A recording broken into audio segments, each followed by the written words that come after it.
Um, let's talk about chapter 12, Black Fear and the Failure of Black Analytical Ideological Commitment. All I get right. it. So Can I Get please it. can I give a statement on that? well, let me read it. Let me read this part first, and then make a comment, and then you can give yours. All right, go ahead. Uh, it is known that an extremely high level of fear and profound sense of vulnerability of existence can lead the human brain computer into ineffectual patterns of secular thought. In such cases, problems perceived are avoided and never solved. This is in direct contrast to effective patterns of direct linear thought that move continuously forward in straight line progress from problem perception and depth analysis to proposed conclusions, modes of problem solutions. So this part just reminds me of growing up in my community and just like always seeing people in the like, same situation, like they're aware of the problem, but unable to form a tangible, like long lasting solution to the problem. And also, I think the problem with commitment is like not only on like on a collective scale, but that's a individual scale because I grew up me knowing personally like the black people around me, they all were like super unreliable. I think everything they said with like, with like grain of salt. If they said they were gonna do something, I knew like, 9 times out of 10 they were not gonna do what they said they were gonna do. And that's just the reality of the situation. And I think that has to do with like black fear. And it's just like you Yeah. well I wanted to add to that one by reading a little bit more from the same page. Circular thought means moving from problem perception away from problem solution, down a diversionary path and back again to problem perception. This may then be followed by worrying and obsessive complaining. There is never consistent motion towards problem solution because to do so would challenge and alter the power dynamic of oppression. Thus, high level fear is set in motion. Circular thought describes the short circuiting of thought logic networks in the brain computer, an organ which have evolved by nature as a problem solving instrument. Like when I read this, at first I was when I read the first sentence, I was like, so circular thought means like you just go back to the problem and it's not being solved, so you're complaining. And then I literally read complaining in the next sentence. Um, that's what I see too. I see a lot of people who are suffering and all they do about their suffering is express vocally and verbally that they are suffering. And they don't really get into an in-depth analysis of as in who, where, why, and how. It's more of a I have all these problems, and the reason for this problem is probably another black person or another non-white person. Rarely I hear people say, "I'm having all these problems because of racism and supremacy." I actually was talking to like one of the security guards at set once, and I told him, "Do you know all your problems are connected to racism and supremacy?" And he couldn't fathom what I was talking about. Like he just did. He was very resistant to the truth that hey, all of your problems are connected to racism, white supremacy, all of them. I want to touch on what you were just saying right now, Trey. And one of the notes I Yeah. wrote was that seemingly most black people or non-white people generally are afraid to analyze their relationship within white supremacy power structure because they're afraid. It is easier to bicker among ourselves and other non-white people than to address the largest elephant in the room out of fear of being assassinated, which seems to be the longest running trend. Like that Yep. was Oh, my whole 2 cents on that situation because I personally feel like maybe they don't use the language of white supremacy. They don't say that exact term, but I feel like okay, a lot of people don't know, but I feel like there are more people who do, but they're just afraid to follow up on these instincts and to learn more about this shit, because just like all of us know in this group, once you know some shit, you can't unknow the things you know. So the lies are easier to, they comfort people. People don't want to be uncomfortable, even if it means that they have to fucking live a life subjugated. They'd rather be subjugated and, you know what I'm saying, but comforted by the lies, because it's easy to believe in the lies.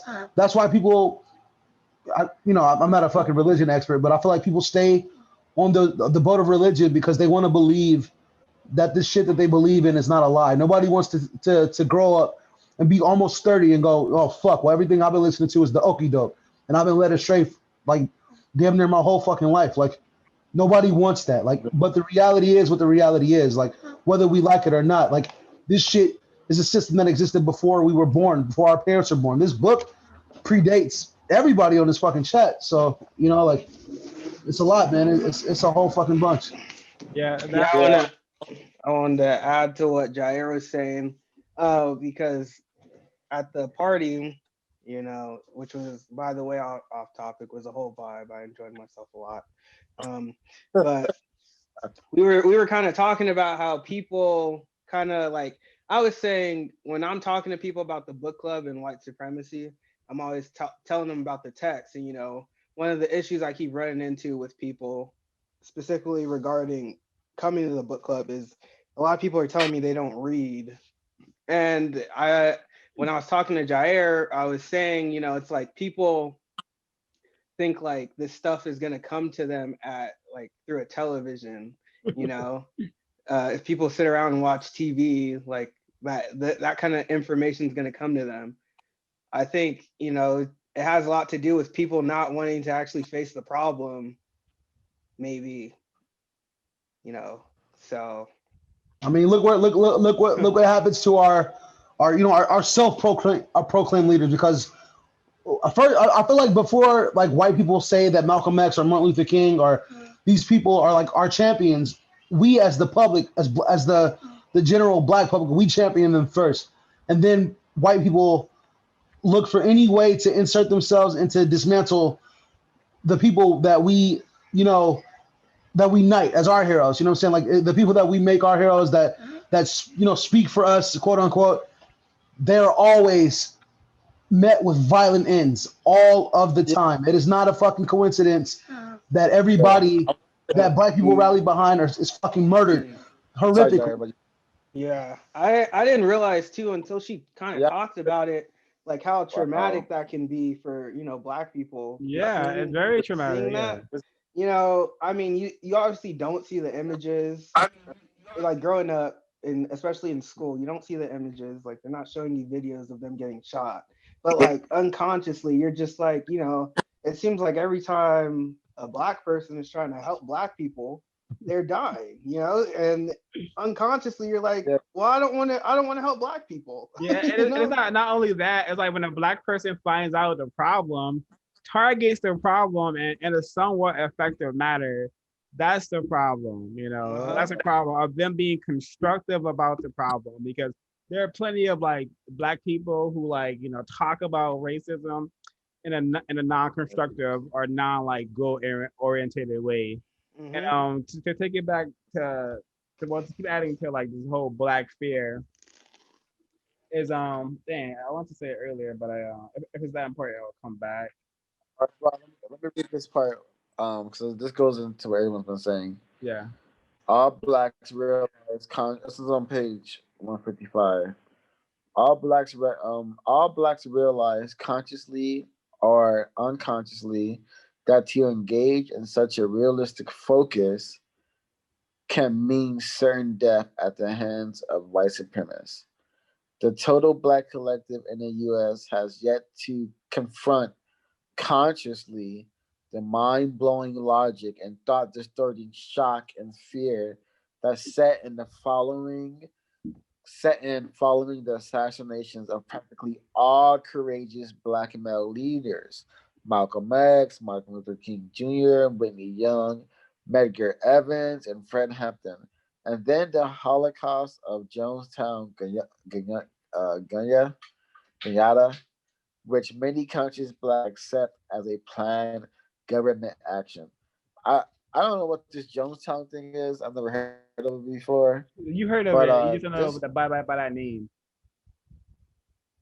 so yeah, Um, is this with the guy who had the pot? Is that really yeah, he is that actually, what he's yeah, okay? I thought so, but I didn't recall that was.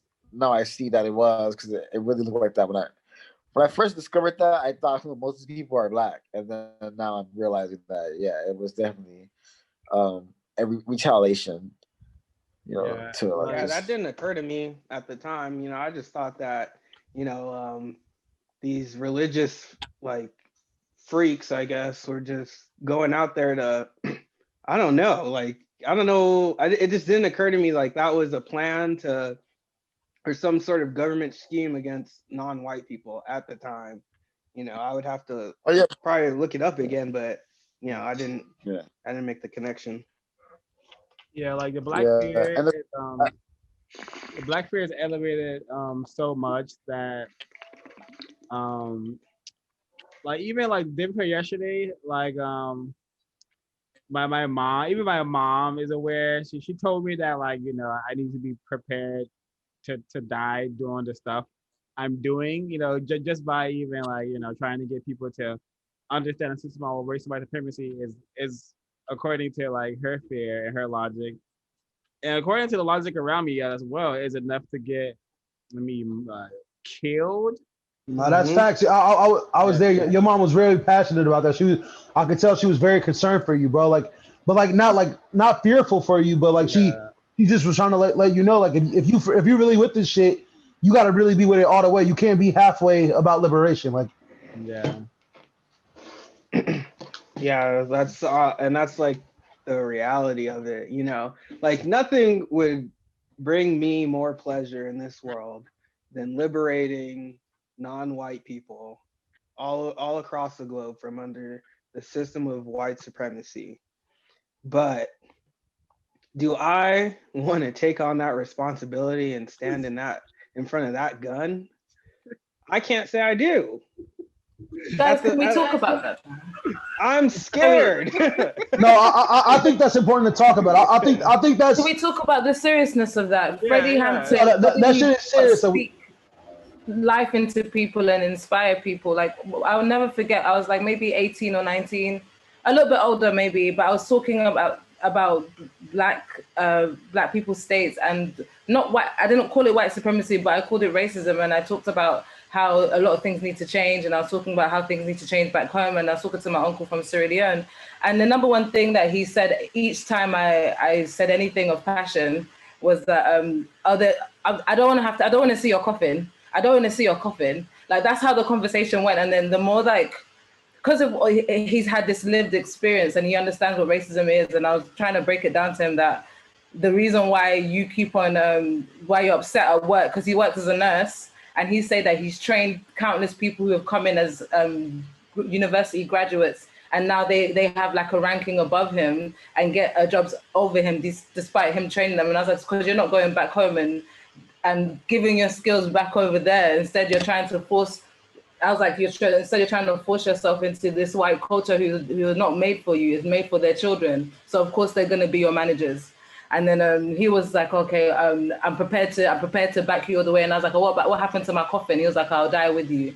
But like the point was that he got there. But these elders have this understanding that death is what will happen if you try to push for what is justice for yourself and for your race.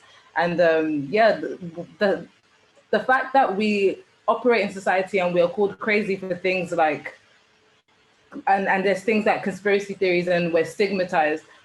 What about the fact that people literally get killed and Tulsa got bombed and destroyed? What about the fact that black progression is murdered? That's a serious thing and we don't take it seriously enough. Just like kind of go along in society as if they and continue in this facade of good guys, bad guys, and let them dictate our laws.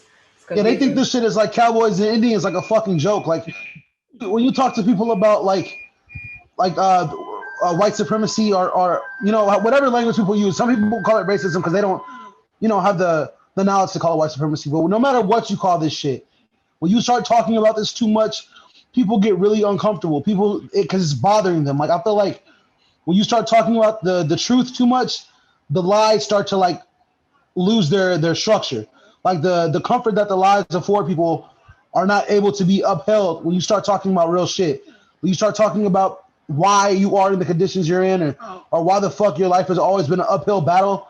Just like how you told your family, like the reason that you struggling where you at is because they don't give a fuck about you. Like, so that's why, you know what I'm saying, the nannies get, you know, fucking passed up by the fucking the people they coddled their whole fucking lives. Like there's no respect there because the lack of respect for non-white people is taught as early as religion, as early as fucking racism, as early as all this other shit. Black people and other non-white people don't even fucking stand a chance against white supremacy unless they do it at a collective level. Because individually, we don't fucking stand a chance. We have to band together quickly because I like Swashan is like my brother. Like we not blood brothers, you feel me? But I'm not gonna fucking turn my back on this shit because I feel like if he felt like it was important enough to share this shit with me, then it must be fucking important because like I've never known Swada to waste my fucking time. So I don't feel like he would start now. Like we're almost fucking 30.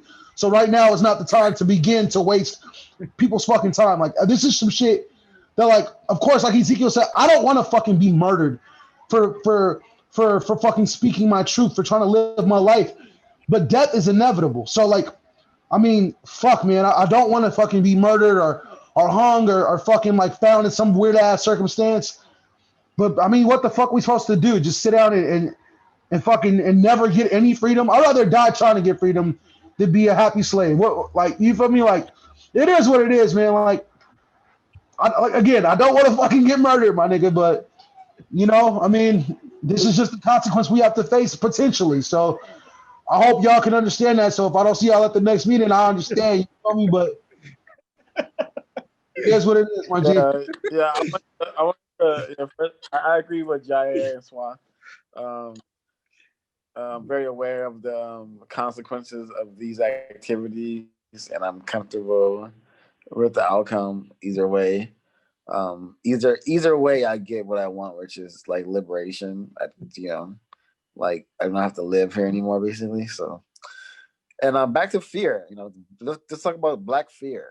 This is on page 156. Well, I feel like Mary's question is about fear. Like, like, are we afraid? I know, but yeah, but that was rhetorical. I wanted to read this part. Can I touch on Trey before you start? I just want to touch on one thing that I feel like could be helpful potentially.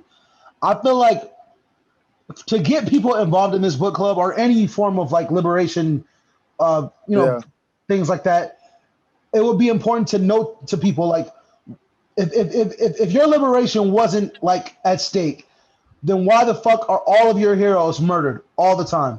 If you being free was not something that was like, if you think you're really free, then how come all your leaders are dead? How come that shit keeps happening? And it's not even just black people.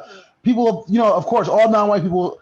I feel like all non-white people can relate to this shit. All of your fucking leaders are murdered. Like that shit is. I mean, come on, man. Like put two and two together. But that's it. Man. I'm sorry, say again, bro.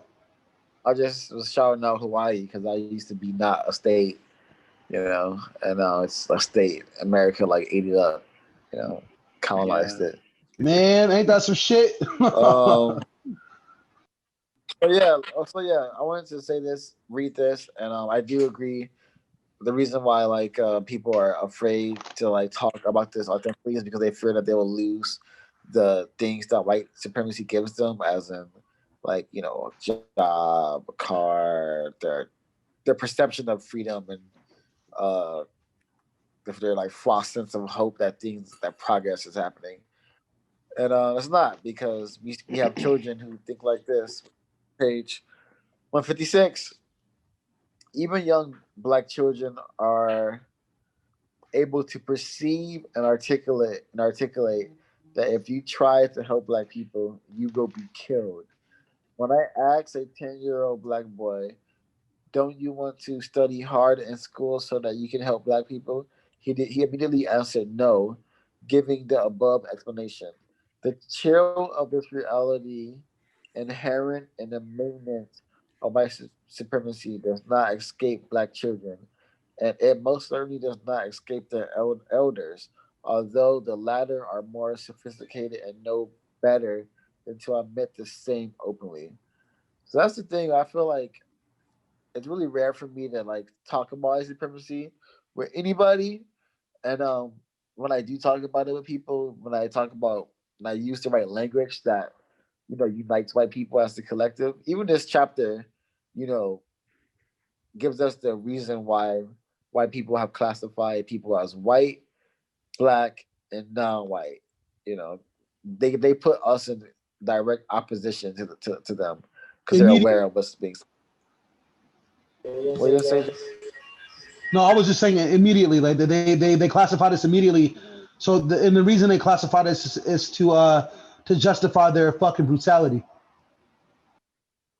Yeah. How do y'all feel about how black children are afraid to even want to grow up to help their own people I feel like that comes from the influence of the elders because in of their. white supremacy and I feel like that comes from the influence of the elders in their life, because also just to touch on that part that you were reading, further into that reading, they talk about how although the children are comfortable saying that they're fucking terrified, the adults, they won't say it, but they'll feel it.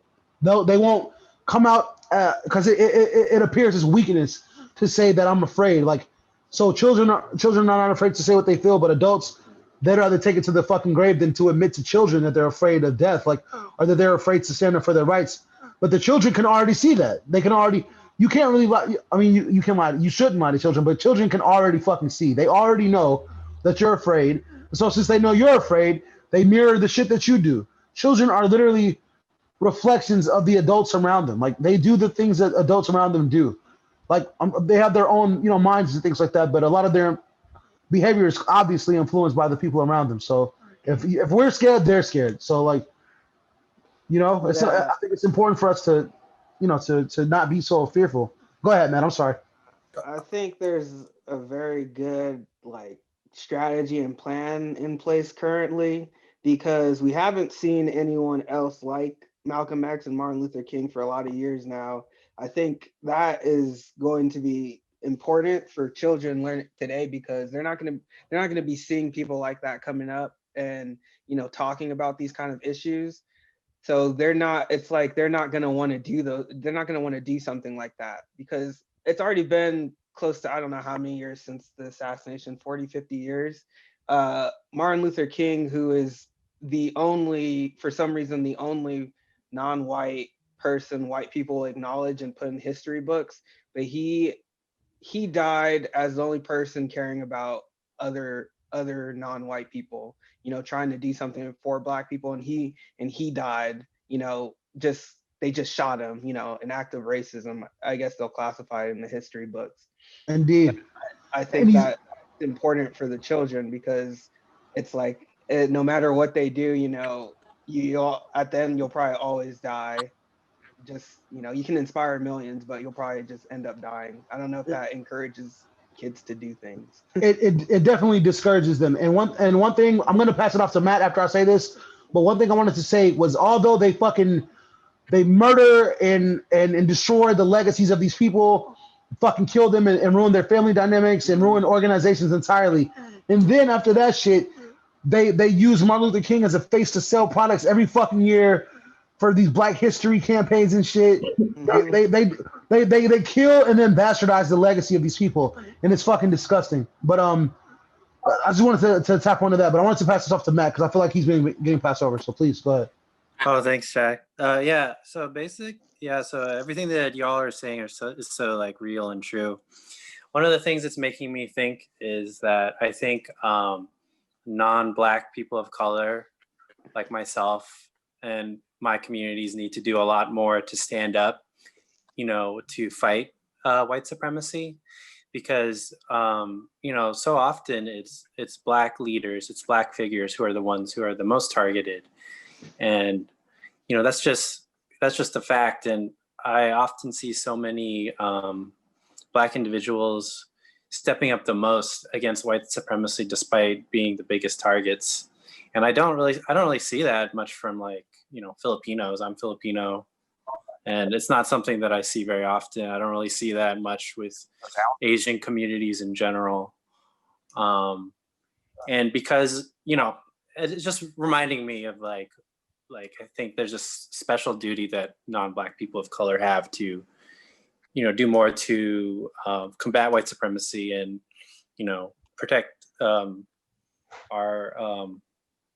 you know, our Black comrades when we can, and in whatever ways we can. I wanted to ask you a question, Matt, or anybody, just generally. Like, I want to know if you guys feel about this. But why is it that we know more about, obviously because we're Black people, but why is it that other people of other cultures aren't widely celebrated? Like, I don't really know any, you know, like political figures except Cesar Chavez for like the Latino community. Like, do you think that it's purposeful that it's on purpose that leaders of other ethnicities are not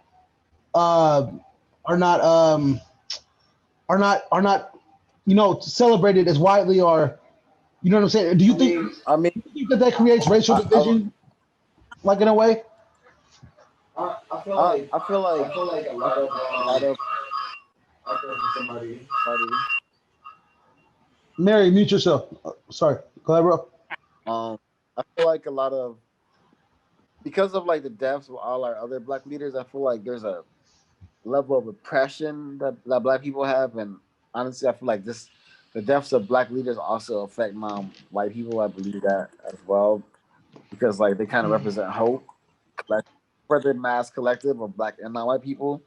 So I think Black people and non-white people have been like repressed in the U.S. to the point where they don't really do further research than besides what Western civilization brings to them. Like, you know, Cesar Chavez is celebrated for a number of reasons, I'm pretty sure. I don't know what he did or what his claim to be. He was like for farmer. He was advocating for rights for migrant workers and farmers and shit. Like, and that's still an uphill battle to this day. But you know, yeah. Yeah, but was he calling this stuff white supremacy? No, I don't know. He wasn't, but he was still about the liberation of his people, though. I mean, definitely. Although he did not use the language. He was murdered, right? Was he murdered? I don't know. I'm not sure. I don't know.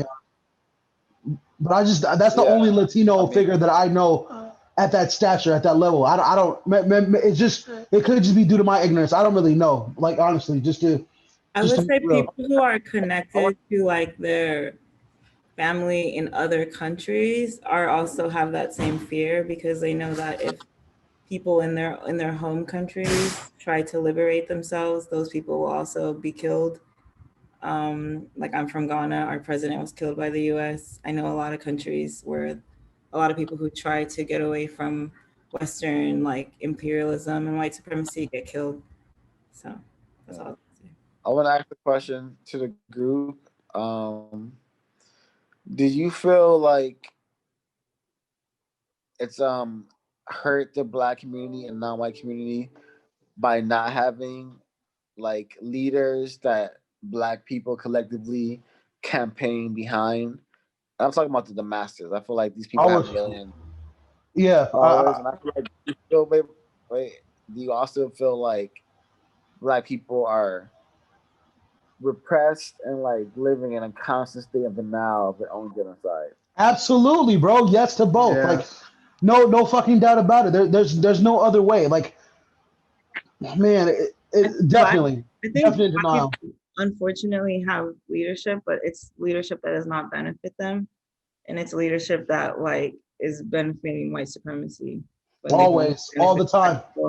Yeah. Any sliver of power that we have that's perceived is in some way, shape, or form to benefit institutions upheld by white people. Like, like a lot of black mayors, etc., are propped up, and they don't benefit the Black people in those neighborhoods.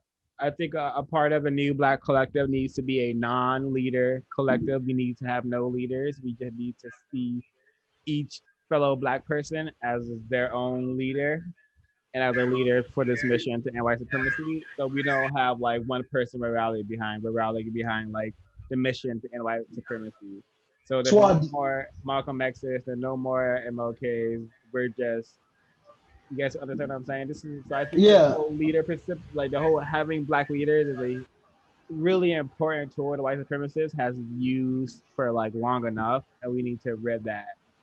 I don't think you have to go to the extreme opposite of having like no leaders. I think we Because do. I feel like that's been tried to, and it doesn't work either, because people are always gonna there's gonna just be naturally people who Charismatic. Yeah. not there's just people who fit roles in different ways, and just because those people were like the faces of it, that doesn't mean that they weren't doing like there weren't other people. Like the Mississippi boycott was basically run by like a lot of Black women in those neighborhoods for like a year, but like MLK gets most of the credit for it. I just mean like people are going to go into different positions irrespective, and people are going to do more work than other people, and to say that, and then other people are going to be resentful because they think everyone's a leader. Like they did that kind of like there's no leader in Occupy, and they would literally have like 3 hours worth of like democratic coming up with a solution for things, and that shit did not work. Like I just think like there's just like people who fit into committees who do certain things, and people are going to do more than others. That's just how it is.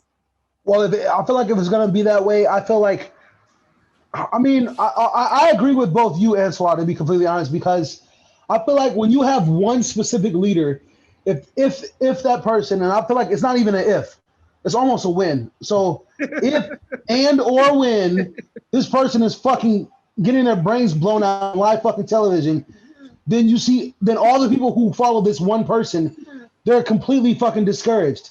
Like, and then they throw their fucking hands up and they're like, fuck it, the fight is over.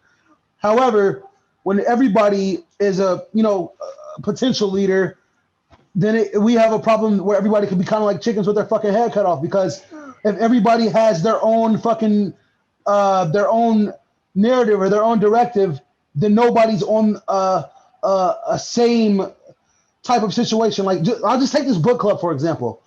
I don't think that you're the leader of the fucking book club, but I feel like you do take a leadership role. I don't feel like you're the leader of me or anybody. I don't think you're the leader of any of us, but you do take a more leadership driven role for this group.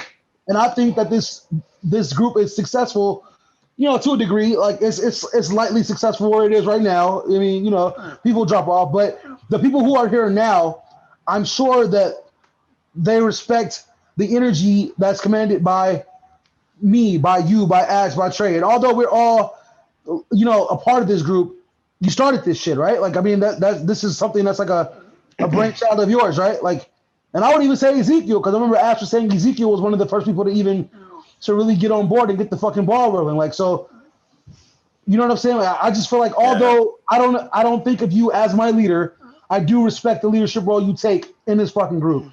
So I feel like that's kind of like having your cake and eat it too. Like, you're the leader, but we're also equally as important to the group. So like, I get what you're saying, but I think you have to recognize that a leadership role is kind of critical to the success of these kinds of groups. Like, I want to comment. Well, let me get a short comment, because I understand this. The leadership, like when people look to like leaders, they expect the leader to do it for them. But like, as we've learned, none of us can read for each other. You guys have to actually do that. As you guys are learning, you guys have to actually read the material yourselves, which is why. Okay, like, what if everyone is like, okay, let's read White Fragility, because everyone joins this book club right now, and they all say because they don't have the code, man. They don't have they're not on game to like what we are. But if everyone's a leader, and everything's done by consensus, we're all gonna be reading White Fragility and spending weeks on this bullshit. You know what I mean? Yeah. People have to take on a certain role, and it's not a bad thing.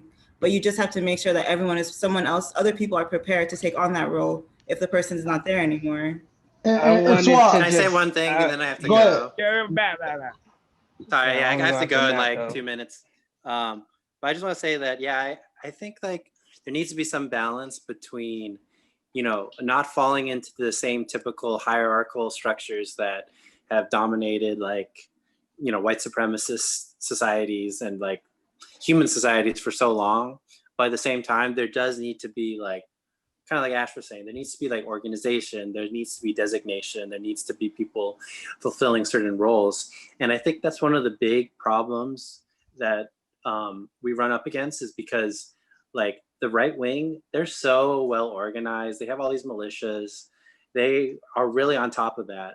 And I feel like we're not, and that's something that we need.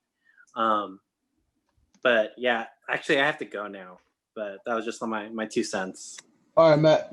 Well, stop by Hey, if you free up after whatever you're about to do. Oh yeah, Take it for easy. sure. All right, see All you. right, take care, Matt. Bye. Bye, Matt. All right, I want to go after Matt. Okay. All right, no, I'd like to go actually. I'd like to. I think it was Ezekiel. I've been waiting a while, guys. Okay. Yeah, let Mary go. Let Mary go. All right, May, go ahead. Thank you. So I would just like to say, reading this chapter was extremely triggering for me, because this is something that I had to deal with a lot of the past couple of years, in like shedding away the imposed conditioning of saying yes to my family, and then coming out into like the Western world and learning how to say no, and being confident in myself, and not not basically living in fear of basically not being able to, what's the word? Not just the fear of basically speaking out and being the mad Black woman in an environment where it was like increasingly really bad, and having to switch that up and take care of myself. And reading this, it kind of let me see where like I picked that up. Like a lot of the things that's been said today, I really resonate with in terms of seeing it through our parents. One thing I remember, like my grandma, she constantly blamed every single problem on like the neighbors or Black, just another Black. Like she was very cautious of Black people in general, thinking everything was like juju or witchcraft, like all the problems like couldn't be dealt with because it was all witchcraft and you had to only pray.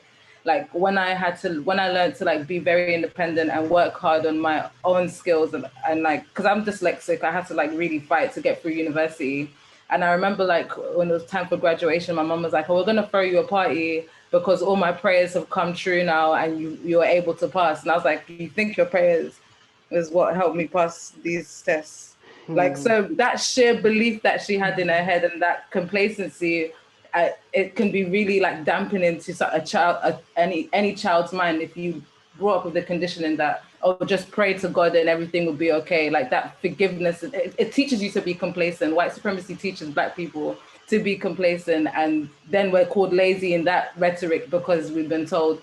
And yeah, when you complain and when you're constantly complaining, it's like, I picked that up from my parents as well. Like I was just seeing them come home and then constantly complain about the state of work, or complain, like my uncle complaining that he doesn't have a good position at work, but not really doing anything about it, just kind of going along with it. You just think this is how life goes. You grow up and you complain, as opposed to doing something about it, which we're realizing that we could do through having these discussions and actually applying social policy and listening to the people who have like done the right things in workplaces and applying it for ourselves. Like listening to podcasts like Black Women Talk has really helped me in white spaces just know that my attitude is justified, as opposed to the rhetoric that I keep hearing of having to submit just to not seem like I'm crazy or angry.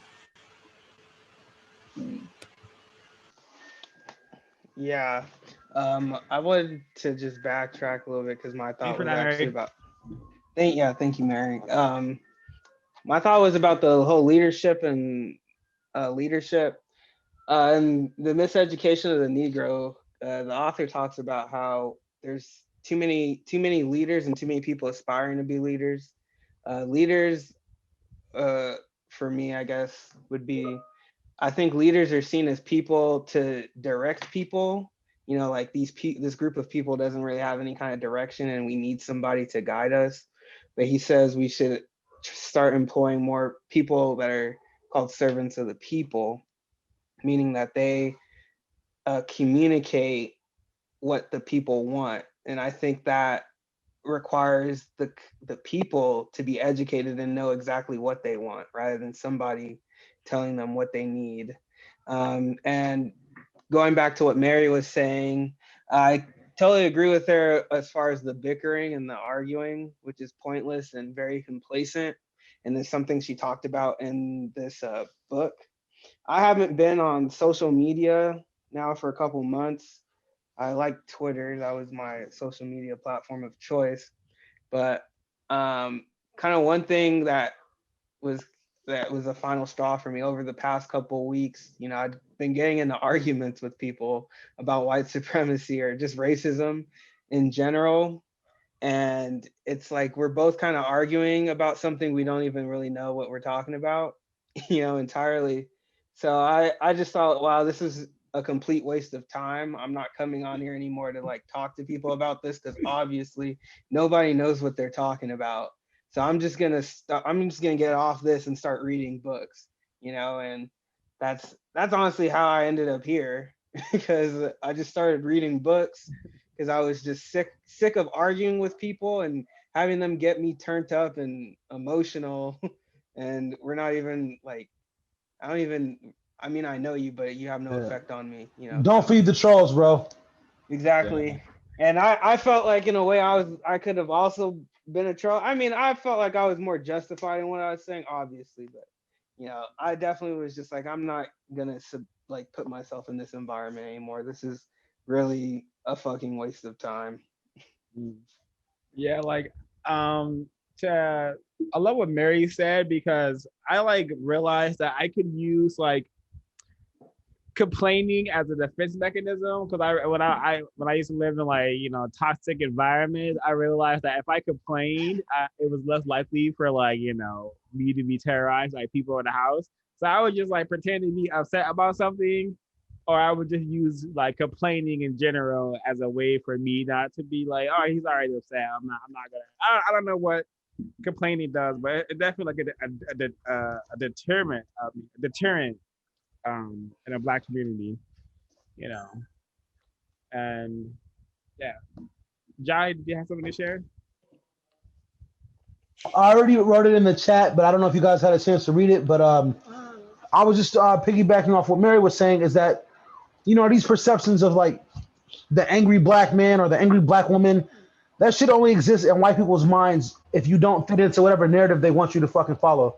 Like, and it really disgusts me, man. Like that shit, it pisses me off in a major way. Like I like just like Ezekiel was saying about, I don't like getting emotional about shit that white people talk about because it's because as soon as you get emotional, they go, oh look, there he goes being all angry, being that angry black guy or being that angry black woman or yada yada yada. Like just because I don't do what the fuck you want me to do does not mean I'm angry. Like, and I'm not aggressive or, I mean, I am when I need to be. You feel me? But I'm not, just because I'm not smiling at you or some shit does not mean that I'm plotting on your fucking death. Like I don't care. I don't give a fuck about you like personally. Like I'm just minding my own fucking business.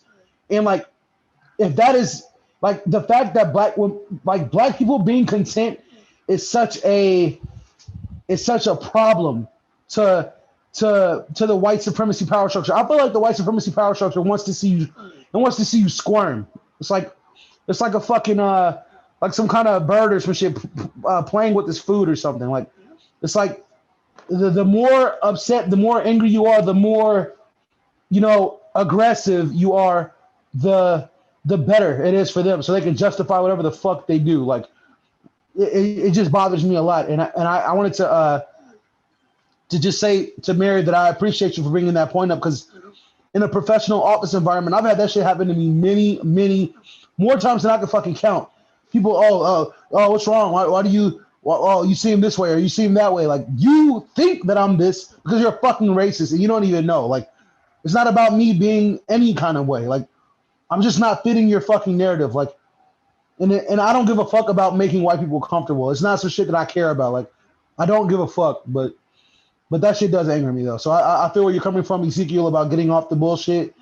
And I just want to say thank you again to Mary, because that's something I feel like enough people don't talk about. Like they call it microaggressions, but it's more than microaggressions. It's fucking racist. Is what it is. Like it's feeding into that white supremacist shit.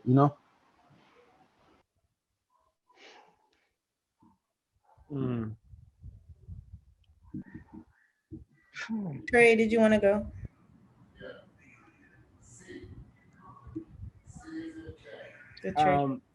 While Trey is gathering his thoughts, I wanted to read some more from the. I'm after Trey. I put it in the chat. Oh, okay. I'm sorry. Go. All right, I want to go. Go ahead. So yeah, not only have Black people, to me, from my understanding of the conclusion of the chapter, and holistically what she is saying, so not only do we have problems solving the problem, we have a problem even looking at the problem. And also, the reason why is that is because we have so many distractions. We're constantly blaming each other and other non-white people for the systems that oppress us. I know you've all heard about black on black crime. I know you guys have all been in situations where someone brought up a black problem, and then it was like the real issue was replaced with like something imaginary, something theoretical, like black on black crime, or saying like black males and females don't get along. All this shit about how we are just there's so much conflict in our relations between even how when black people have kids, how they treat their kids. It's all rooted in like toxicity and it's just like a microcosm of how white people treat us, basically. Um, yeah. That's all I want to say. Thanks for sharing, Ash. Uh,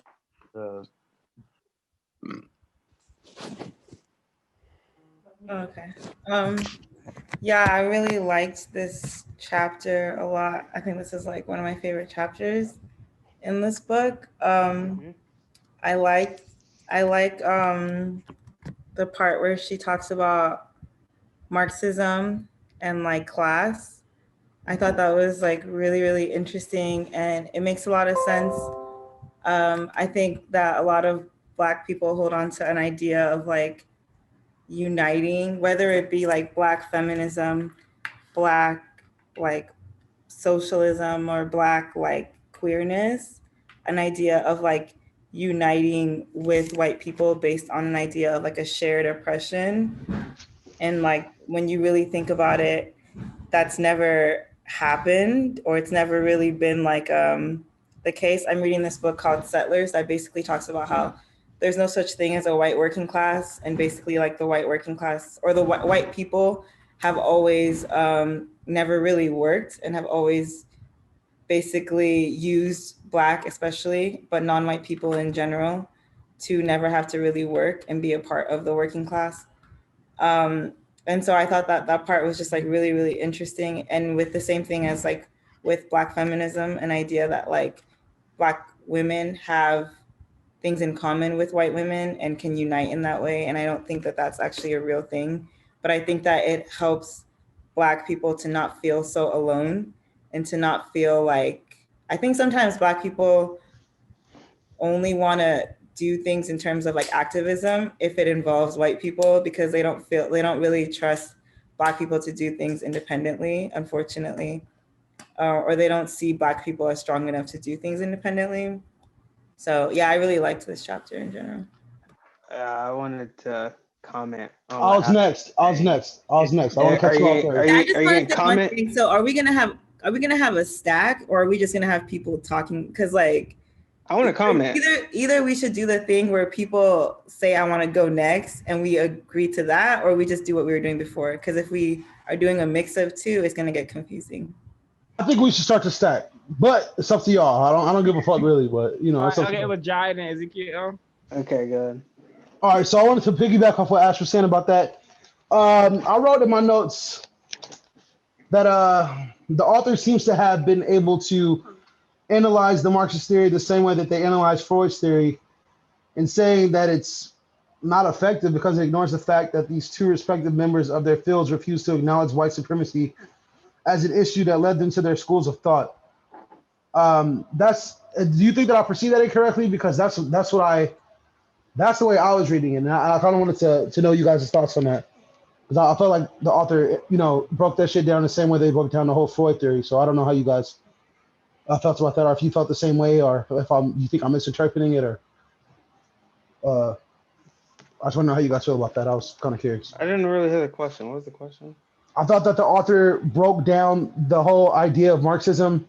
The way that I was reading it, I I thought that the author was saying that Marxism is not correct because it's let me read my fucking notes, dude. I think I thought that the author have been able to analyze Marxist theory the same way they analyze Freud's theory, and saying that it's practically useless because it ignores the fact that the two respective members of their fields refused to acknowledge white supremacy as an issue that led them to their school of thought. Yeah, I think. And that's I think that it's basically the same thing. Like, she's pretty accurate. Like, these guys both developed kind of these theories and these ideas, you know, but they were both from, you know, under white supremacy. You know, they weren't really anything to combat it. So, I mean, when she brought up Marxism as an example, I thought that was perfect. You know, I definitely see a lot of that, a lot of non-white people like having that idea and having, I guess, that hope, if anything, that they can like assimilate through the classes. So I thought, to answer your question, I definitely agree with what the author said. Well, I just want to clarify, like, that's not what Marxism is. It's not assimilation through the classes. It's having an economic revolution that takes like that over, like where there will be no capitalism. Yeah, it's basically a form of like a form of not capitalism, but it's basically put in like socialism, capitalism, right? Or no? It's a revolution that there's no capitalism, and we have basically a communist society where nothing is based on profit. There's pretty much no money, and everyone just works as much as they can for like everyone else together, communally. Nobody owns like businesses or anything like that, which is like, I think, a useful economic tool.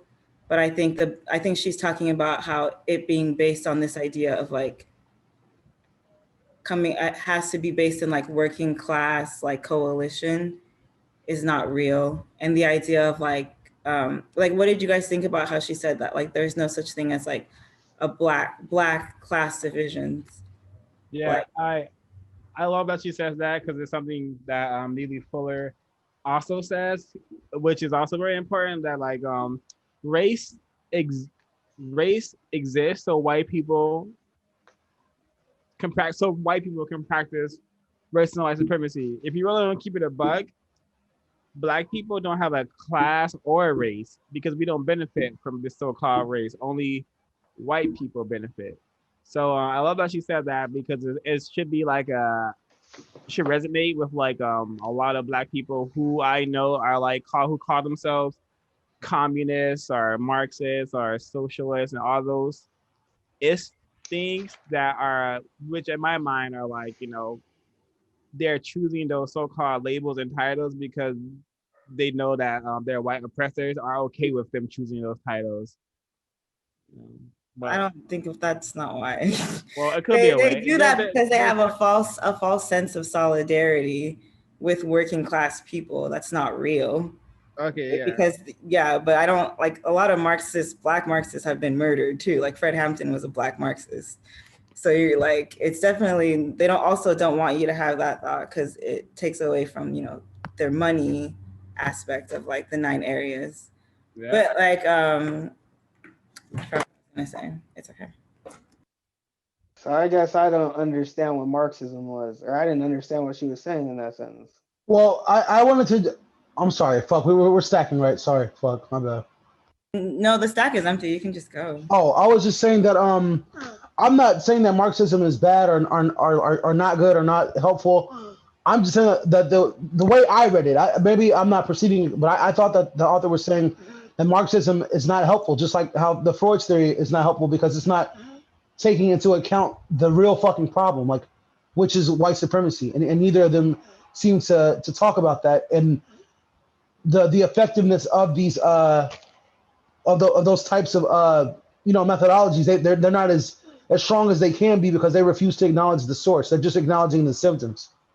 Yeah, like Marxism would almost kind of imply that like you have more in common with a white person who is also poor than like a Black person who has money, which is I don't think untrue. is true. Yeah. And I also wanted to talk about that, like if you make over like 100K as a Black person, you're like in the top 15% of Black people, which means that just goes to show like how little money and wealth Black people have. The ceiling is so fucking low. It's the lowest fucking ceiling possible. There really are no class divisions in Black communities. Like, I want to ask you. I want to real fast, straight for you. Wait, before you ask it, I wanted to just say, I agree with the text when she said there is no Black class. I believe that all these things are just diversions and distractions to take away light from the actual basis of white supremacy. So yeah, I agree that Black people are so powerless that we don't have a right to be. There's no like poor class, rich class, middle class, etc. That does not apply to Black. I wanted to ask you. Well, this question is for everybody.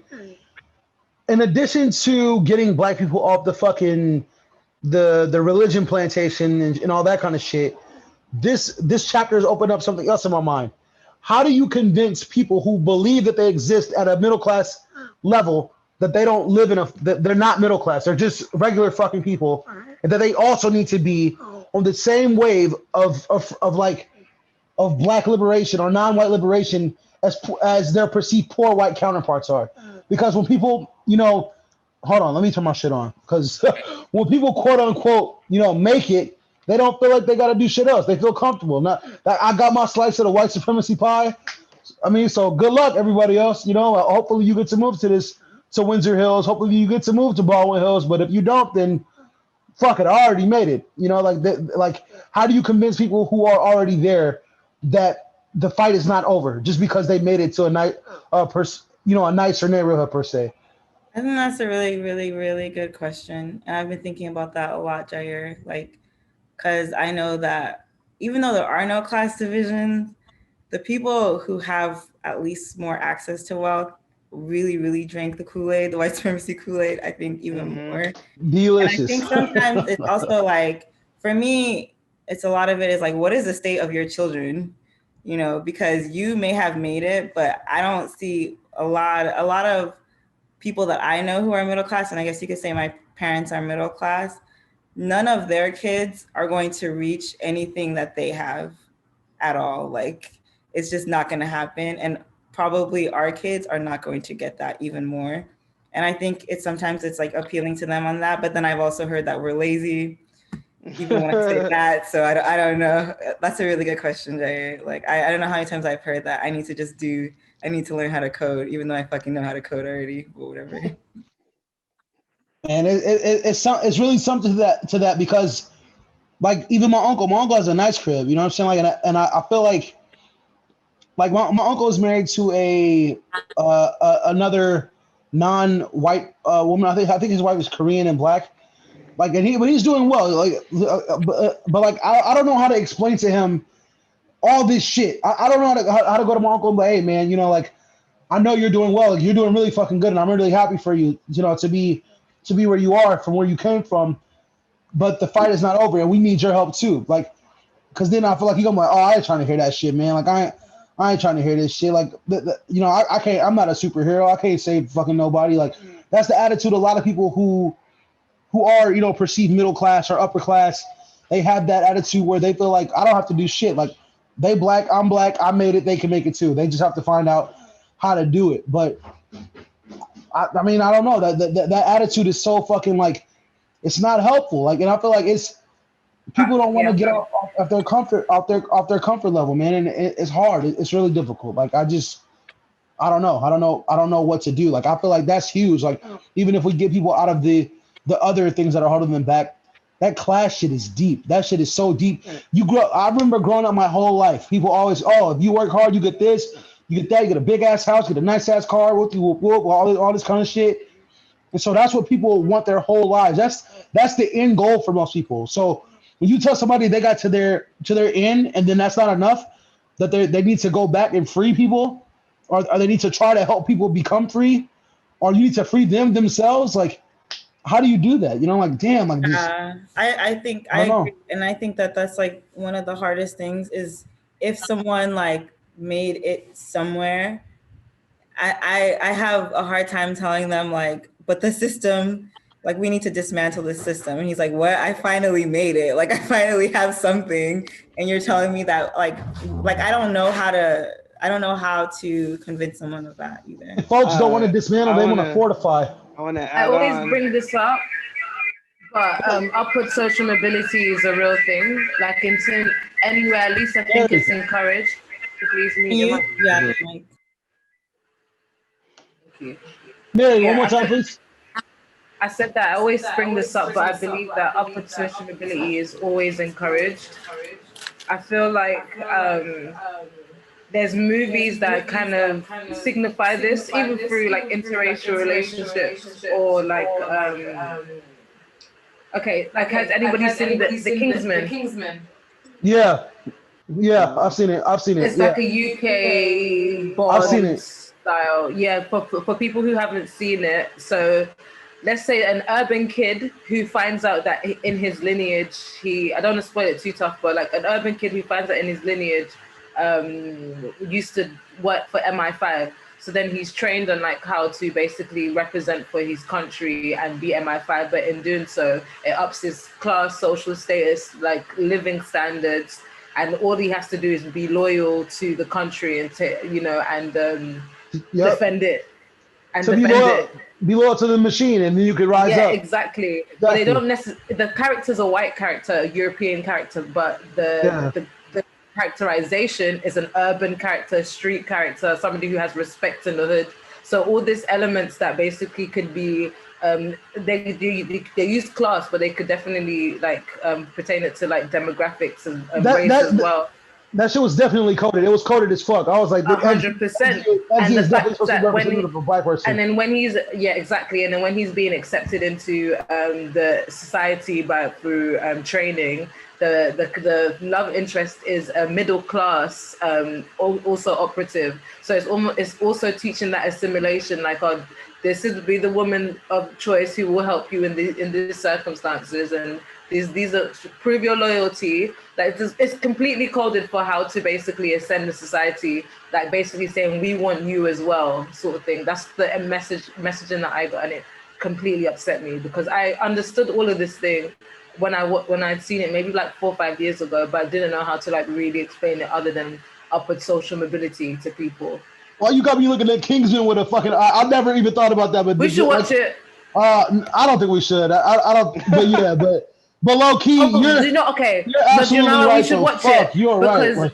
Another way we should watch it because the way that it also glorifies upward social mobility, it has, even though it's a wacky character, Samuel L. Jackson is the villain in one of them, and a black man being a villain showcases that he has money and he wants to take over the world. Like basically also saying like in your assimilation, you could also dominate and take over the world. Yeah, maybe. You too. Low key, you on point for sure. Yeah. I wanted to go back and not go back, but I agree with what Mary was saying. Answering the original question about how can you like talk to people like that. Was it last night or 2 nights ago? I went to the airport to pick up my girlfriend's brother who's in the military. So, I saw this as an opportunity to definitely talk to somebody who has been sipping on that Kool-Aid for a very long time. So we talked about it, and it was very good that I read this chapter before it, because I feel that when you get Black people, especially and non-white people, to actually admit that they're afraid of white supremacy, it's like a realization that shit exists, even though it's not like happening to them at that point in time. But when I told him like, I think Black people need to start admitting that they're afraid of white supremacy, like then and there, you can't deny that it exists. So I think that is an important tactic to use when you're trying to convince people, because if you're afraid of something, you're confirming that it's not real necessarily, but it is real, like it affects you.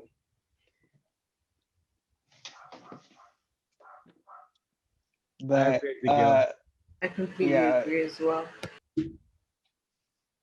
Yeah, so he just that on top of that conversation, he's a little he's a piece of work. I'll say. You know, Is it coming to the book club? I'm trying to get him to. You know, so far his sister hasn't shown up too much, but she's working on it too. So make sure he don't report us to his captain or whatever the fuck.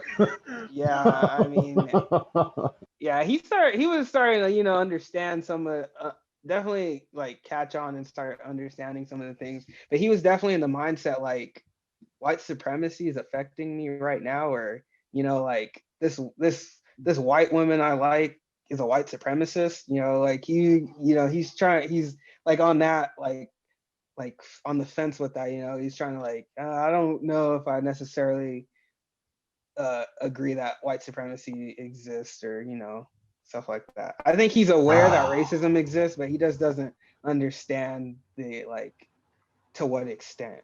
You know? I feel like racism is almost like a little cute name. You know, it's like yeah, you know, it's like a little pet name. You know, it's like he was even saying like when he imagines a white supremacist, because I think it's very important, because I think this is a lot like apparent for a lot of Black people.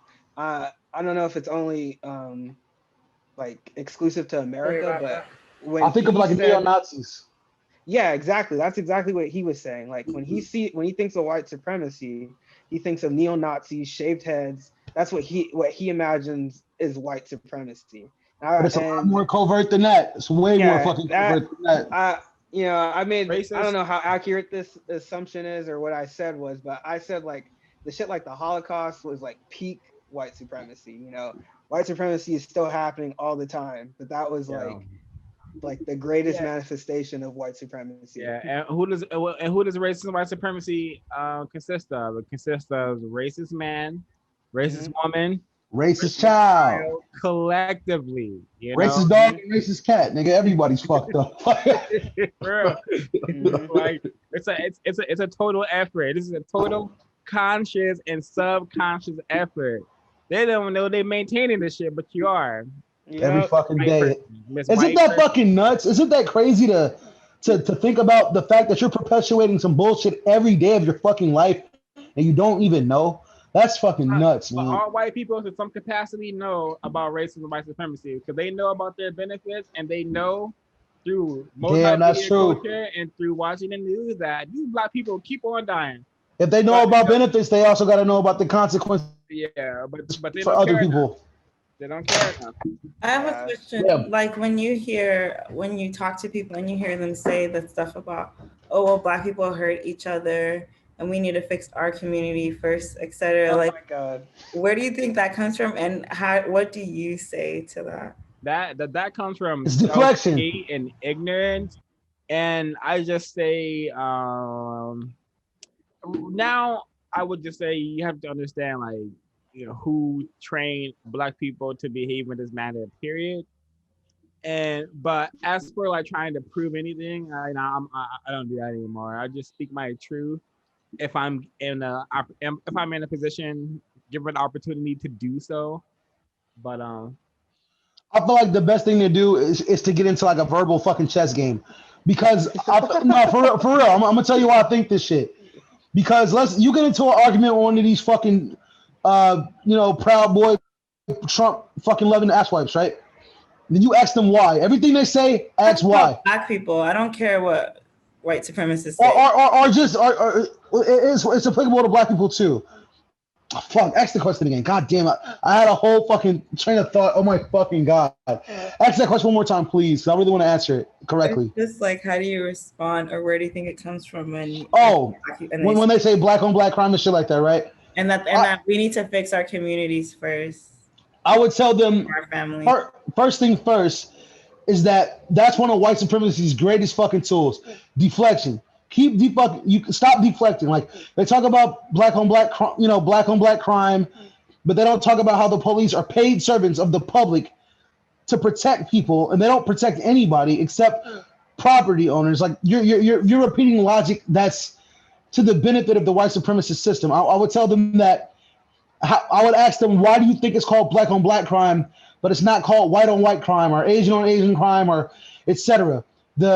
I would explain to them as passionately as I could that they need to stop saying that shit, because as long as you say Black home, black crime, you're giving validity to a fucking nonsense concept. I would just, I don't know. That's how I would approach it. I'll let them know that they sound dumb. They sound fucking stupid, and they need to stop saying stupid shit. Like, yeah, I think I agree with Jair. Like, that's definitely a dumb statement to make, but I think, you know, that statement comes with the idea that Black people actually have like the power and resources to kind of change their conditioning and their situation on their own. I've always felt like, you know, consciously Black people and non-white people all over the world need to take some conscious effort. So I definitely do agree to some point, like, you know, maybe Black people should be doing a little bit more to, you know, stop the conditions and the things that are happening to them.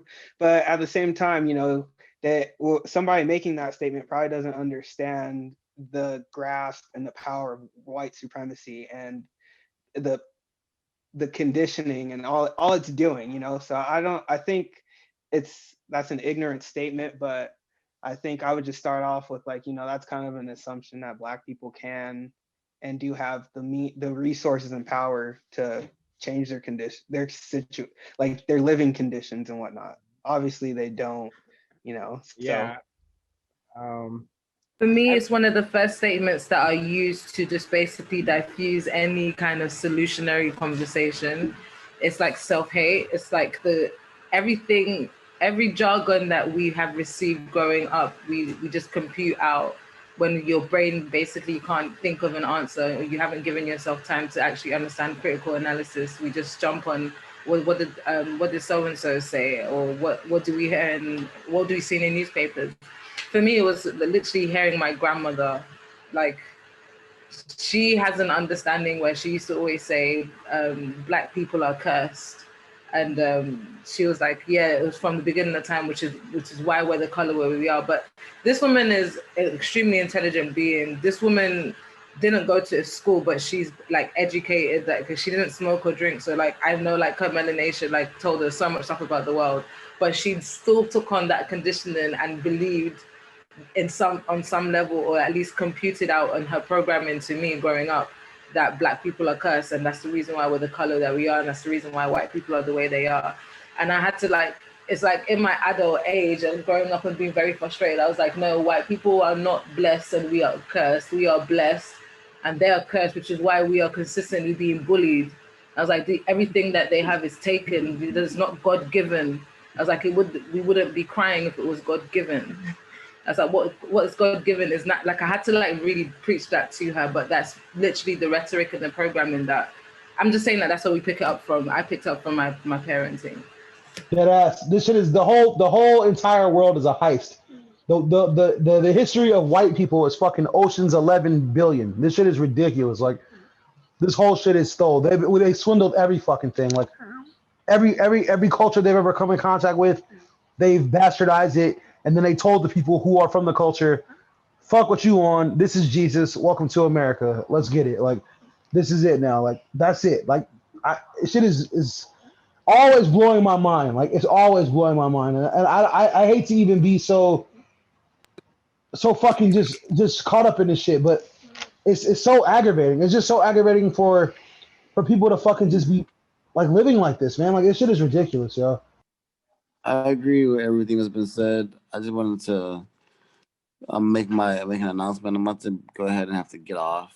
It's 12 p.m. It's 12 p.m. here. All right, Trey.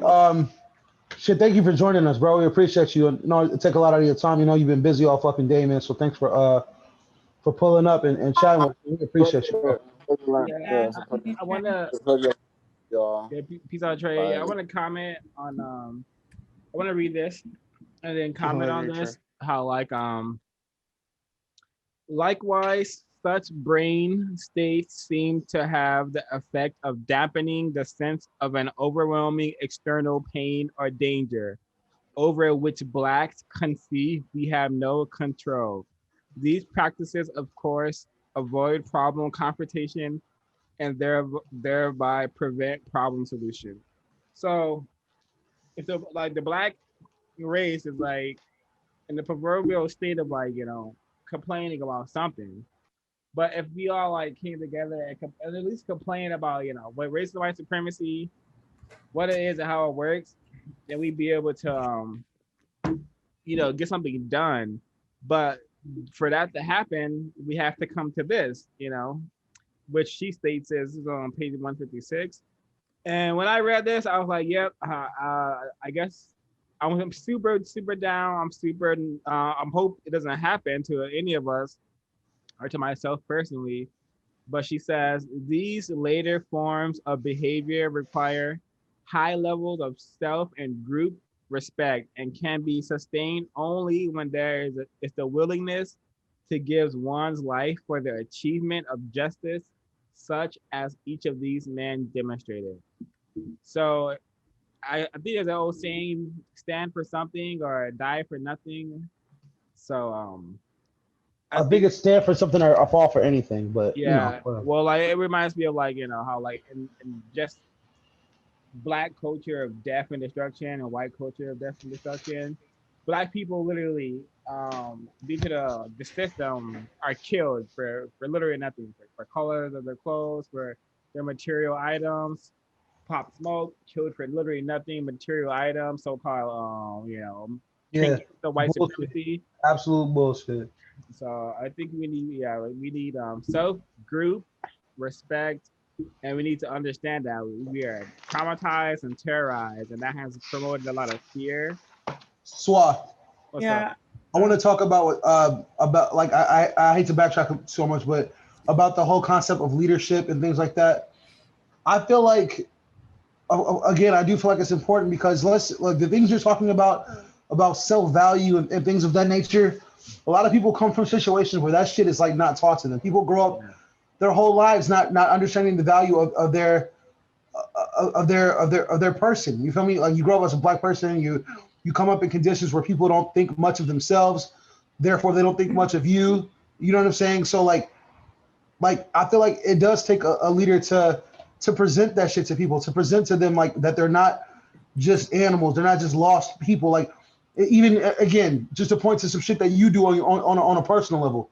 You took a leadership role for those fucking kids at Carver. Like they needed you. Like, and although unfortunately the program is not happening right now, I'm sure when time permits and it's available to be, started back up, I'm sure you'll be right back on that shit, hit the ground running. Like you know what I'm saying? So I mean, it's tough, man. Like, and I do understand what you're saying about people needing to be accountable for themselves and to do the work. It's not up to you. You can't save us. You can't save me. You can't save Ash. You can't save Mary. Whatever. You can't save any one person, but you can inspire somebody to fucking take the next level. Or any of us. You feel me? Like, I try to get his game to my brother and sister. Like, I don't know how to give it to him yet, but I'm trying to work it in like to natural conversations and shit. Like even though Marquise is not in this book club right now, I literally he called me today and we talked for like 30 minutes, like about the contents of these fucking texts. You know what I'm saying? Like, because I think I forgot what chapter he's on. He's not as far as we are, but just that alone, you feel me? Like you put the battery in my back, I put the battery in his back. He got friends. He know like this shit is important, man. Like, Yeah. But that's I just wanted to touch on that. But I didn't mean to interrupt you, Ash. I apologize. Well, I think you made a lot of valid points, and you are right. There does need to be those people that like are bringing the knowledge to the masses, but then it's up to the masses to act on the knowledge. But there should. Oh, I think Ezekiel's gonna go. Also, just one thing about the leadership thing, it's also about a form of like security. You can't give everyone the codes because you don't trust everyone. So, but yeah, go ahead, Ezekiel. Swai, you read the quote on top of page 159, right? Yeah.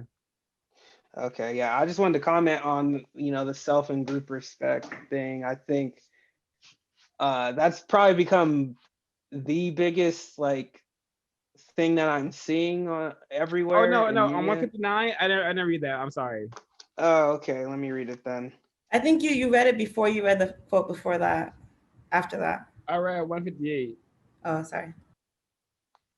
Okay, a prerequisite to overcoming fear is the growth of self and group respect. This respect cannot develop as Blacks strive to blame one another for the symptoms of their common oppression.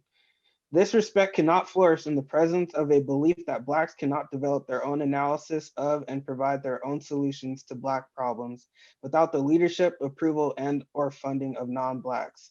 In keeping with this goal, I recommend to the Black collective that we need not have any conferences other than to announce the existence of our fear of white supremacy and to share with one another all possible solutions for overcoming these fears.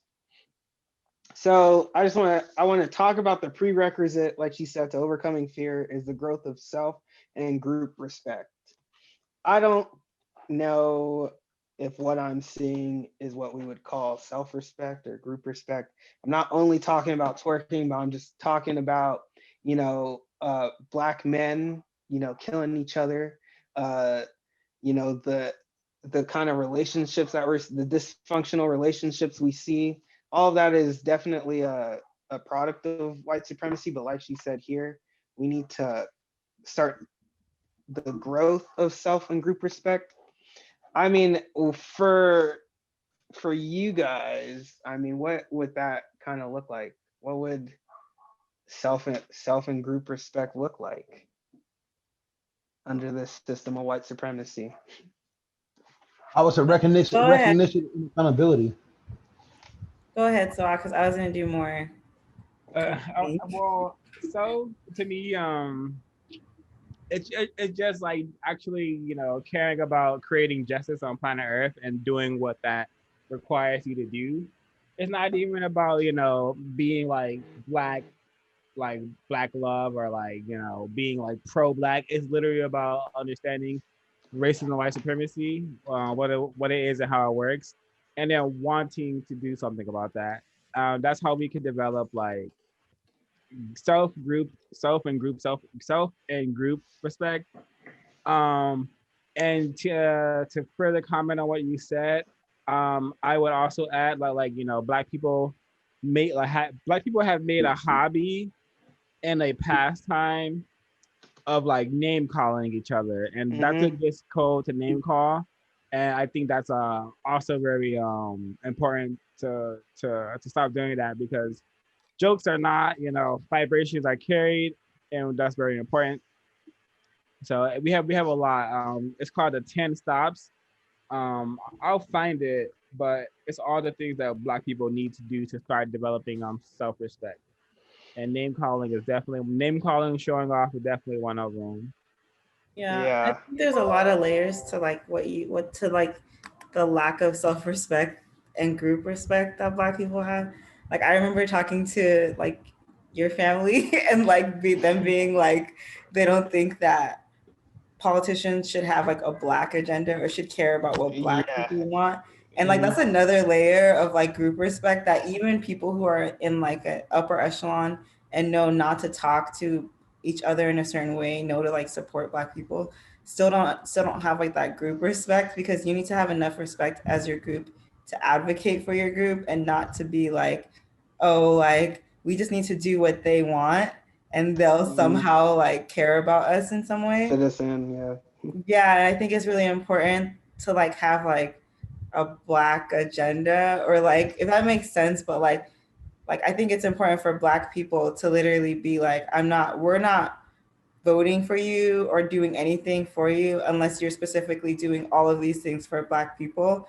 And at least it shows to other people that we care for our group as much as other groups, because that's what other races do, you know what I mean? And I think that's like really important in terms of like having like group respect. And I think self-respect also has to come a lot with like our child rearing.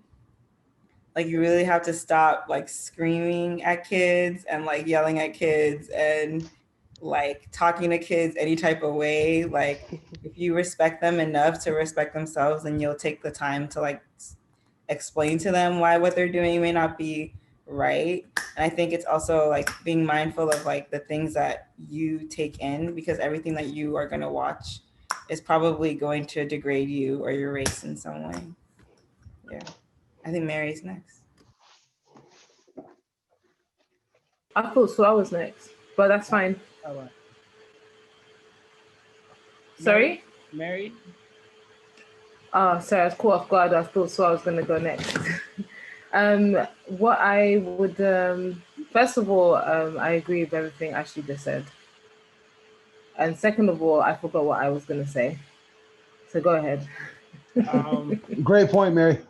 I think we should let's get into closing thoughts about Black Fear, because I think we should move on to the White God dilemma.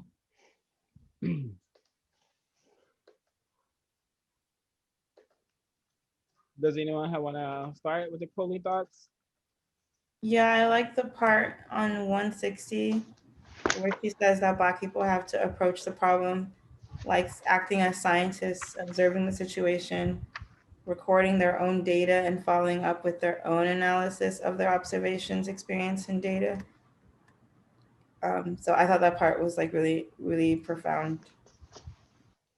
Highly profound. I realized that that's what we was actually doing anyway. Like we're starting to do from learning these texts. Like our everyday experiences is just easier decoded, and with this new information, I definitely will be able to do it on a more higher level. But anybody who studies psychology, you actually start to analyze the world in that way. At least start understanding certain behaviors of like you just don't take things personally because you can basically see projections. But now with a white supremacist lens of understanding, it's everything is just amplified for me. Yeah.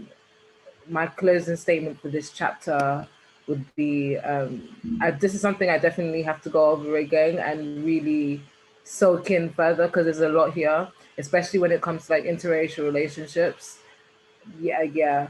And I feel like for this chapter, the Kingsman really does help. Reading this chapter and watching the Kingsman will just be very go hand in hand. You can literally write essays off of it as well. For real, you really Like can. we should print out and pass out just this chapter because this chapter is like I don't know. I found right. Shit is that amazing, important. applicable to like every Black person I know. Like there was a section for each Black person you know. It was pretty. Most definitely, especially in terms of like relayering my family, like my family conditioning. High fear is really injected into us, and we have to actually see that on how many levels that it affects us. Fear, especially Black fear, like ours is just extremely subtle. You don't see it manifest in so many heavy ways other than inadequacy, not performing, not showing up for yourself, imposter syndrome, all the effects. Yeah, fear is very toxic for the Black community.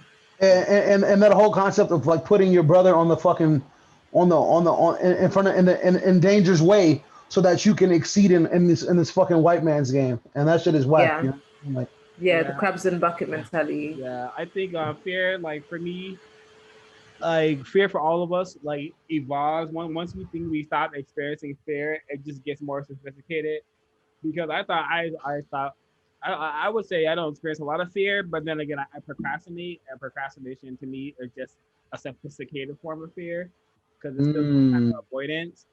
But for my closing thoughts, I wanted to read this part because I think it's super important, and it's gonna be one of my like constants, like things I say a lot, which is it's really important for us Black people to understand racism, what it is, how it works.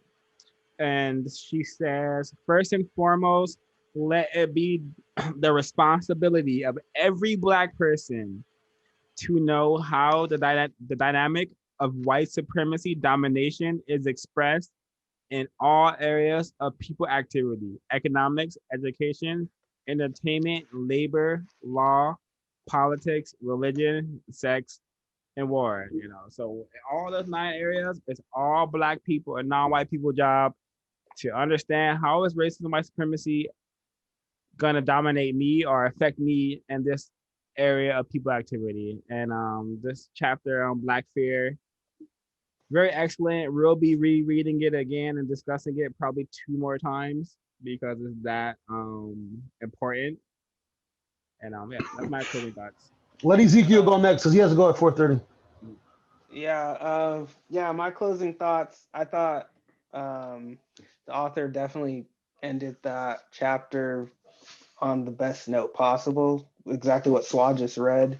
For me, I think when I'm talking about racism and white supremacy, I think now I think it's important that I establish that, that we're afraid of white supremacy, that's like we're fearful of it, it's hard to talk about. And I think that's something that wasn't coming up in a lot of my conversations about stuff like this. So I think that's definitely something I'd like to add. I kind of wish you included this earlier in the book. It kind of sucks I had to wait till chapter 12 to find out about this. Now I feel like I've been doing people a disservice because they're just like, they have no idea that they're afraid. Some people don't, at least. It's not conscious. So I think, yeah, I would definitely going to start talking about Black fear more. I think it's an important topic.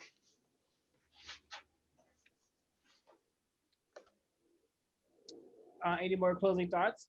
Or Yeah, I was wondering, like, it's okay, actually. I feel like it's a loaded question. Let's just go on to the next one. all right. Ask it. Hey, and write that shit down for next meeting too, Loki. Because if you feel like it's loaded, that means it's probably tight as fuck. Like, so Ask it. I want to know it right now. You ain't got enough time, bro. If you